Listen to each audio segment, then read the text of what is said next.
Ya, selamat pagi semua. Seperti kita sudah bahas minggu lalu, kita minggu lalu membahas mengenai apa? Pembuatan proposal. Ya, mungkin Samaya bisa dijelaskan, Nak, apa yang sudah bisa didefinisikan Maya arti sebuah proposal dalam penelitian skripsi? Baiklah, saya Syamaya Mokfira Tanjung, NPM 2183283 ingin menjawab. Proposal ialah rancangan kerja yang dilakukan seorang peneliti sebelum melakukan penelitian tersebut. Terima kasih, Pak.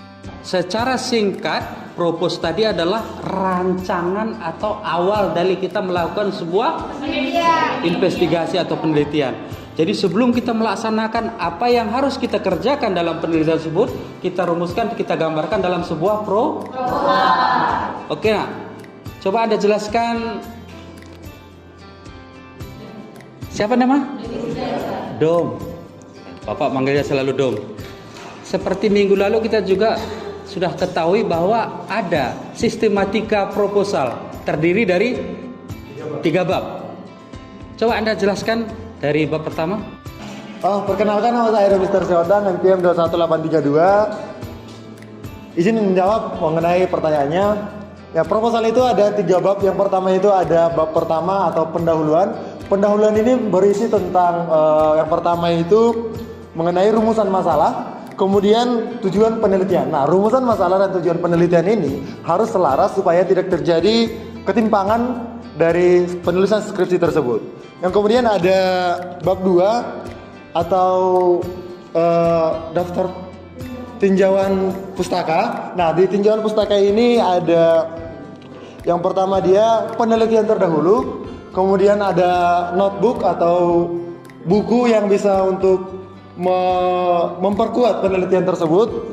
Kemudian ada dia teori. Nah, teori ini bertujuan apakah teori yang dibuat oleh penulis selaras dengan judul yang dibuat. Nah, kemudian kita masuk kepada bab 3 yaitu metode penelitian. Nah, pada metode penelitian ini ada dia bagaimana lokasi, tempat, dan waktu peneliti melakukan penelitiannya.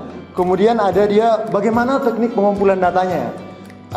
Lagi juga ada dia bagaimana sumber datanya dan teknik analisis datanya. Saya kira seperti itu jawaban dari saya. Terima kasih. Dari informasi yang pertama yang disebutkan oleh Maya tadi, lalu dikuatkan dengan isi dari proposal dari bab 1, bab 2, bab 3, kita kupas masing-masing. Mulai dari bab 1. Kira-kira bab 1 bisa dijelaskan yang lebih konkret? Ada mahasiswa yang bisa menjelaskan? Di bab 1. Bab 1? Ya. Silakan, Bro. Baik, saya Maisara Anastasilai, NPM 218320054. Izin menjawab. Pada bab 1 kita menemukan rumusan masalah dan tujuan penelitian dilakukan. Tujuan merupakan jawaban dari rumusan masalah yang tertera pada bab 1, yang kemudian tujuan ini akan dijawab dan dikaji dan kemudian dianalisa pada bab 3. Terima kasih. Hampir betul. Sudah betul tapi kurang lengkap. Di bab 1 itu ya, Anda sekalian harus paham. Seperti pertemuan kita terdahulu, kita membahas bahwa di bab 1 itu pentingnya dilakukan penelitian. Jadi apa urgennya? Sekarang bab 2. Silahkan mahasiswa, ada yang bisa bantu? Ya, silahkan. Bab 2. Oke, saya Kristen Pasaribu, ingin menjawab. Pada bab 2 itu yaitu tinjauan pustaka. Pada tinjauan pustaka itu terdapat penelitian terdahulu. Penelitian terdahulu itu fungsinya yang nomor 1 itu untuk menghindari plagiarisme dan untuk menetapkan kita itu penelitian kita ada di mana gitu. Apakah penelitian terdahulu sudah meneliti yang ini, berarti kita meneliti yang ini agar tidak sama dengan penelitian sebelumnya. Kemudian berikutnya ada teori. Teori itu didapat dari buku. Dan teori ini juga seperti kata Dr. tadi, memperkuat isi dari penelitian yang kita lakukan gitu. Prinsipnya Anda sekalian paham. Jadi bab 2 itu kita review lagi. Bab 2 itu kita membahas mengenai referensi atau pustaka di sana yang berkaitan dengan tema atau judul penelitian kita, ya. Jadi di sana dijelaskan teori-teori apa ataupun referensi apa ya yang kita cuplik yang berkaitan dengan masalah dan tujuan akan kita peroleh dari skripsi tersebut. Terus sekarang kita ke satu bab lagi dalam proposal, bab 3. Siapa yang bisa bantu Bapak? Bab 3? Ya, silakan. Perkenalkan, nama saya Stefani Melani Meruginting, NPM 21833-238. Saya akan menjawab pertanyaan di dalam bab 3 itu ada apa-apa saja sih. Nah, yang pertama itu ada tempat, di mana peneliti itu melakukan penelitiannya. Yang kedua itu ada waktu. Nah, yang ketiga itu ada metode. Kita menggunakan metode kuantitatif atau kualitatif. Nah, yang keempat itu ada teknik pengumpulan data, kita menggunakan data sekunder atau primer. Nah, yang terakhir itu ada teknik analisis data. Kita menggunakan teknik analisis data apa? Seperti regresi berganda kah atau regresi statistik kah, sederhana kah? Nah, sekian, terima kasih. Secara garis besarnya betul. Jadi di bab 3 itu adalah apa? Bab 3 isinya metode penelitian. Jadi metode penelitian itu bagaimana kita langkah-langkah kita nanti penelitian itu. Yang pertama dulu di mana atau lokasi penelitian kita itu di mana, ruang lingkupnya bagaimana, kapan kita laksanakan penelitian itu dijelaskan di sana. Terus data-data apa yang harus kita ambil, ya. Jenis data apa? Ada primer dan ya. Data primer, bagaimana cara mengambil data primer kemarin sudah kita jelaskan semua ya.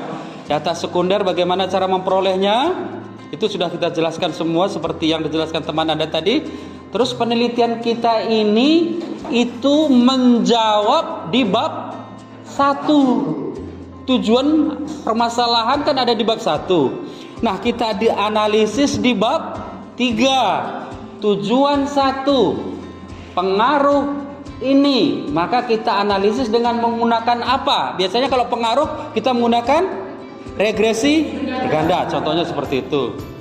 Ada juga strategi untuk mengetahui ini, kita analisis dengan menggunakan analisis SWOT.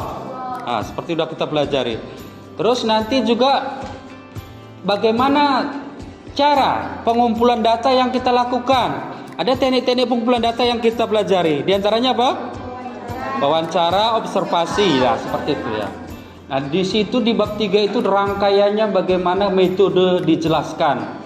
Bagaimana cara kita mengkonfirmasikan atau menjawab dari tujuan itu kita jelaskan di bab 3. Sehingga ada korelasi, ada benang merah, ada hubungan, ada sinkron, ya. Tidak melebar kemana-mana. Antara tema judul, masalah, tujuan, pustaka, sampai dengan teknik analisisnya berkesinambungan atau konsisten. Dan perkuliahan kita akhiri. Selamat pagi semua mahasiswa. Terima kasih.